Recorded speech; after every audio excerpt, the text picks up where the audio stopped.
Naglandfall na sa Baja California Peninsula ng Mexico ang Tropical Storm Hilary araw ng Linggo, August 20. Isang tao ang naitalang nasawi sa Mexico matapos anurin ng ilog ang sinasakyan nito batay sa Civil Protection Agency ng bansa. Mahigit 42 milyong residente naman ang nasa ilalim ng tropical storm warnings sa Southern California dahil sa umiiral na weather system. Babala ng National Hurricane Center magdudulot ng matinding pagbaha ang malakas na buhos ng ulan sa rehiyon. Si Hilary ang unang tropical storm na nananalasa sa Southern California sa loob ng 84 na taon. Sa Death Valley National Park, kita ang pag-agos ng tubig baha kaya isinara na ito sa publiko. Ilang airlines din ang nagsuspinde at nagkansela ng flights.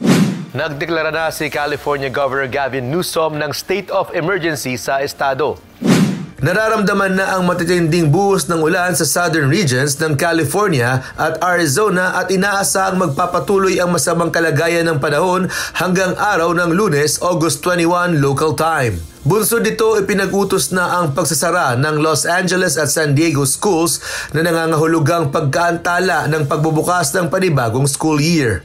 Samantala, niyanig ng 5.1 magnitude na lindol ang Southern California kasabay ng pag-iral ng bagyo. Wala namang naitalang malaking pinsala sa pagyanig. Batay sa tanggapan ni California Governor Gavin Newsom, nakatutok ang estado sa epekto ng lindol sa rehiyon at pinaalalahanan ang mga residente na paghandaan ang aftershocks. Sanikos, UNTV News and Rescue. Diyos ang aming sandigan. Serbisyo publiko ang aming pinahahalagahan.